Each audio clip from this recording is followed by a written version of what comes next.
Let's talk about the number one herb to avoid if you have high blood pressure. This could be dangerous if you don't know about it. Before I write it down, can you guess what it is? If you consume too much of it, which a lot of people do, you will start holding sodium like crazy, and you will also release a lot of potassium.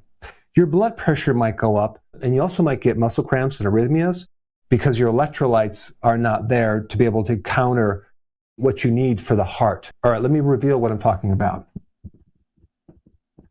Licorice. You know, it's a common thing that people consume. They consume it in a tea, they consume it as candy, but most people take licorice root for their adrenals, especially if they're going through stress. So your body has a built-in safety enzyme to protect you from producing too much cortisol. That's the stress hormone. And it's a safety enzyme, which is right here, 11-HSD2. Not that you needed to know the name of it, but this is a safety enzyme to protect you from raising too much cortisol, because that could be dangerous. Too much cortisol will cause you to retain sodium, get rid of your potassium, increase your blood pressure, cause muscle cramps, and create heart arrhythmia issues. And it just so happens that licorice blocks this enzyme because the active compound in licorice is this right here, glycyrrhizin. So when your body no longer has this safety enzyme, cortisol starts going up. So to make this simple, if you consume too much licorice, it's going to trick your body into doing all these things right here. Now, our bodies were designed to retain sodium because way back in the day, there wasn't a lot of sodium around. There was probably way more potassium foods than sodium. And so I think one of the reasons why this compound is in licorice is just to help us survive in the past by retaining more sodium. But today, we get a lot of sodium from junk foods, right? But we rarely get enough potassium, and that's really the big problem. Let's just talk about potassium for a second. There are reports that show that 98% of the population just does not get enough potassium. That's literally almost 100% because we need 4,700 milligrams.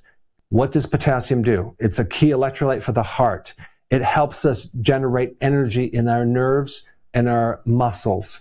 It also greatly helps protect you against blood sugar issues. It helps you store glycogen in your liver. And so the potassium issue is not uncommon.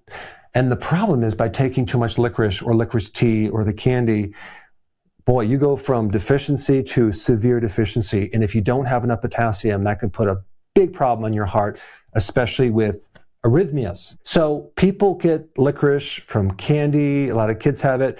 A lot of other people have licorice tea, or they have licorice supplements, or they get it in capsules, and they're taking them on a daily basis. I do not recommend that, especially if you're older, especially if you have high blood pressure, especially if you're on a diuretic. And even more than that, especially if you're taking a synthetic version of cortisol like prednisone and you take licorice, that is not good at all. Now, for some people that have low cortisol, maybe a little more licorice might be good, but I think they should be supervised by someone who knows about that. But it's pretty wild because so many people are trying to get healthier with things like licorice and they don't really look at all the different factors. So how much licorice tea would be too much? If you consume over 2 cups of licorice tea every single day, that could be enough to start shifting the electrolyte balance, okay?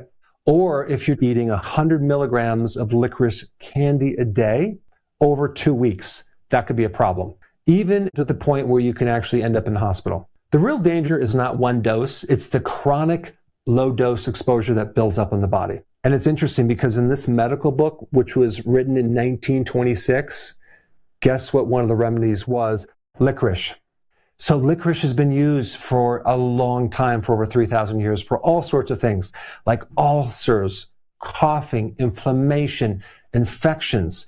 So it stood the test of time, and a lot of people have gotten a lot of benefit from it. But just realize it's very, very powerful. It's not completely safe for every single person.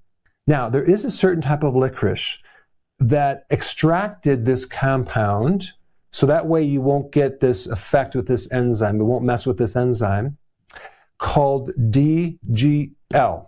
So basically, just take this thing out, and you're getting the benefits of licorice without this thing that can create problems. So this is just one thing you should put on your radar. If you're going to take licorice, get the one that is a DGL licorice, okay? And that way, it won't create these effects right here.